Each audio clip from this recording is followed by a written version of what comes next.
편의점 사장님들 또는 예비 창업자님들, 혹시 이런 고민 한 번쯤 해보셨나요? 본부임차를 점주임차로 바꿀 수 있을까? 매출이익률을 올리려면 어떻게 해야 함? 권리금은 도대체 얼마가 적당한 거지? 이거 대답 못하면 완전 나가린데. 그래서 제가 준비했습니다. 편돌이의 신규 컨텐츠, 바로 편돌이의 무물보. 편의점 20년 경력, 7개 매장 운영, 매출 80억. 이 정도로 편의점 씹고인물이면 무물보 쌉 가능?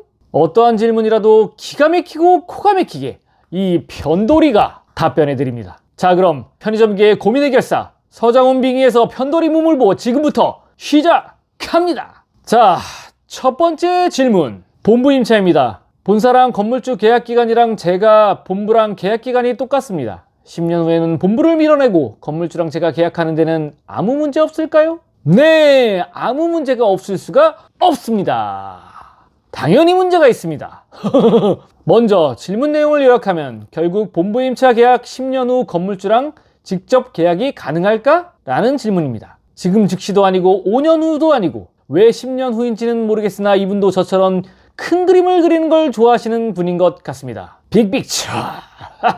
솔직히 말씀드리면 쉽지 않다. 그 이유를 속 시원하게 3가지로 핵심만 알려드리겠습니다. 첫 번째, 건물주는 돈미세다. 모든 건물주가 다 그렇진 않지만 대부분의 건물주는 돈을 아주 좋아합니다. 돈에 아주 미친 새끼들이에요. 임차권을 뺏으려고 미친듯이 달려들면 자칫 잘못해서 본부랑 임차료 경쟁을 하게 될 수도 있습니다. 건물주 입장에서는 더 높은 임대료를 주는 사람과 계약을 하게 되는 건 당연한 일입니다. 돈으로 경쟁해서 편의점 본사 이길 수 있겠어요? 또한 친척이거나 특별한 관계가 아닌 이상 단순히 나랑 계약해주세요 한다고 임대차 계약을 해줄 거라는 발칙한 망상은 개나 줘버리세요. 결국 돈으로 본부보다 더 좋은 조건을 제시해야 하는데 사실상 불가능하다고 보는 게 정배입니다. 두 번째, 편의점 본부는 병신이 아니다. 과연 편의점 본부가 입지 좋은 매장을 쉽게 포기하겠습니까? 대답은 아니올시다입니다. 또한 대체로 계약 종료 후에도 우선 협상권이나 재계약 특약 등을 걸어두는 경우도 많습니다. 그리고 건물주 입장에서도 개인보다는 회사랑 계약하는 걸 선호합니다. 왜냐하면 임차료 연체 등으로 속썩이는 임차인을 경험한 건물주는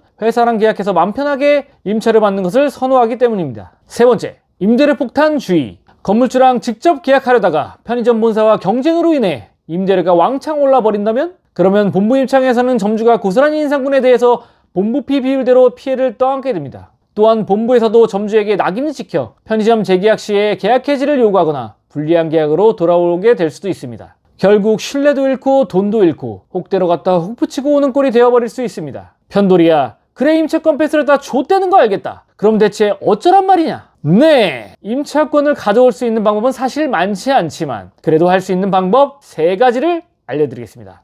첫 번째, 건물주와 친인척급 관계 맺기.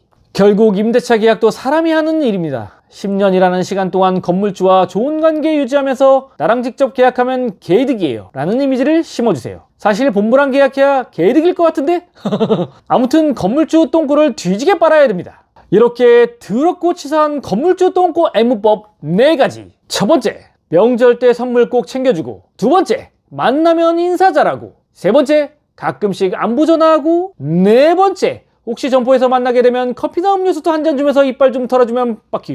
이렇게 10년 동안 혓바닥에 구내염으로 십창날 때까지 건물주 똥꼬를 뒤지게 빨아서 친인척급 사이로 만들어놔야 임대차 계약을 따올 수 있는 가능성이 열리는 것입니다. 두 번째, 건물주와 신뢰관계를 쌓아라. 이게 무슨 말이냐면 건물주에게 사연팔이를 해서 건물주의 마음을 움직이려는 것입니다. 저처럼 T발놈이면 가능성이 낮지만 F성향이라면 좀 더 가능성이 높습니다. 예를 들면, 사장님, 저는 이 자리에서 오래 장사하고 싶습니다. 어려서부터 우리 집은 가난했었고 등등 사연이 없다면 챗GPT한테 물어보고 지원해서라도 하시면 됩니다. 미안한 건 잠깐입니다. 수단과 방법을 가리지 마십시오. 세 번째, 상가 매매를 노려라. 마지막으로 나는 건물주 똥꼬 빠는 거 더럽고 치사해서 정말 못하겠다. 이런 분한테 가장 좋은 방법은 바로 건물 매매를 노리는 것입니다. 최근 영상에서도 나왔지만 건물을 매매해버리면 건물주 똥꼬 안 빨고도 자동으로 점주임차로 바꿀 수 있는 것입니다. 결론적으로 직접 계약을 노리는 건 가능하지만 무작정 본부를 밀어내겠다는 생각은 현실적으로 리스크가 상당히 크다고 할 수 있습니다. 그래도 꼭 임차권을 가져오고 싶다면 내가 할 수 있는 건 다 하고 건물주에게 간쓸게 다 빼주면서 10년 동안 신뢰관계를 형성하는 게 핵심입니다. 그럼 두 번째 질문. 안녕하세요. 편의점 오픈 1년도 안 됐는데 영상 보면서 많이 배우고 있습니다. 혹시 매익률 올리는 꿀팁 있을까요? 매익률이 너무 낮아 고민입니다. 담배 매출이 좀 큰 게 영향을 많이 끼친 것 같은데 매익률 올리는 팁 있으면 배우고 싶습니다. 답변하기에 앞서 먼저 불철주야 밤낮으로 편의점 운영하시느라 정말 고생이 많으십니다. 매출 이익률 고민 저도 너무 공감합니다. 특히 담배 비중이 높으면 이익률이 확 떨어지는 건 피할 수 없는 현실이죠. 하지만 여기서 핵심은 매출 이익률보다는 매출 자체를 끌어올리는 전략을 짜야 한다는 점이에요. 사실 저도 운영하는 점포 중에 담배 비중이 50%가 넘는 곳이 있습니다. 근데 거기서도 매출만 쭉쭉 올리다 보니 최종적인 수익도 따라 올라가더라 는 공식이 성립하더라고요. 즉 담배로 시작해 담배로 끝나는 편의점 운영 방식은 이제 잊어야 합니다. 대신 FF 상품을 적극 활용해서 매출 이익률을 끌어올리는 전략을 추천드립니다. FF 상품, 즉 도시락, 삼각김밥, 줄김밥, 샌드위치, 햄버거 등과 같은 제품이야말로 편의점의 황금알을 낳는 거위입니다.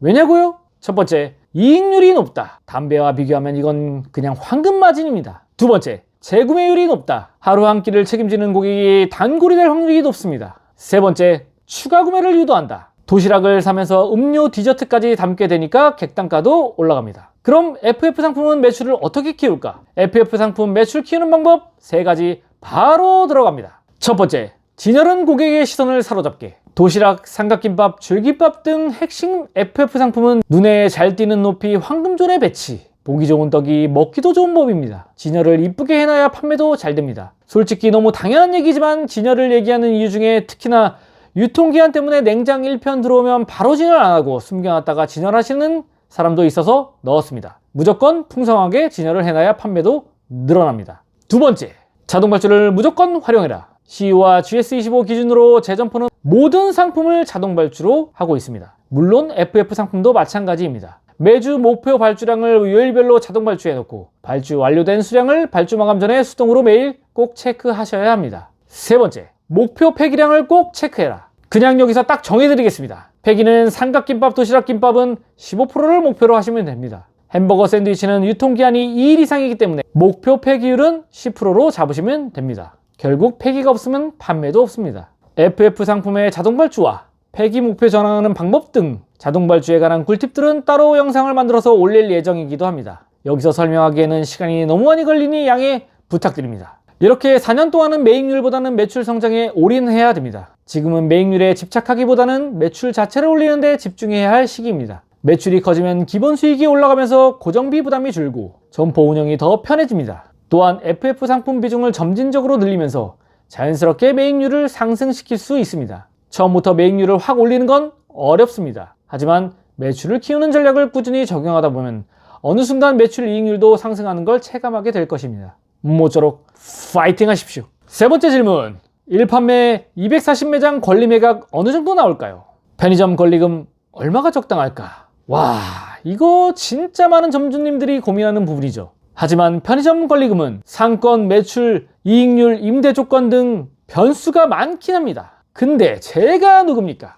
녹박구 편들이 그냥 딱 정해드립니다. 권리금 공식 월 순이익 곱하기 24개월. 자영업에서 2년 안에 투자금 회수되면 꽤 괜찮은 장사라고 봅니다. 그래서 권리금도 이렇게 심플하게 계산합니다. 총 매출 구하는 공식 240만원 곱하기 30.41 은 7,296만원입니다. 순이익률은 대략 10에서 15%, 월순이익 730에서 1,100만원. 권리금 공식 적용하면 월순이익 곱하기 24개월. 권리금은 8,700만원에서 2억 6천만원. 하지만 여기서 현실 체크 필수. 권리금은 부르는 게 값이 아니라 주는 사람이 있어야 받는 것입니다. 요즘 자영업 시장 쉽지 않죠? 그래서 현실적인 권리금은 1억에서 2억 선이 적당하다고 보시면 됩니다. 그럼 여기서 권리 매각 전에 꼭 체크해야 할 3가지. 첫 번째, 임대차 계약 가능 여부. 명의 변경이 가능할까? 임대료 조정 가능성은? 두 번째, 담배권 명의 변경 가능 여부. 담배권 거리 제한 체크. 만약 명의 변경이 안 되면 꽝입니다. 담배 매출 큰 곳이면 아주 치명적이죠. 세 번째, 편의점 본사 협의. 본사에서 전환 협의 가능한지, 전환 일정은 어떻게 진행될까?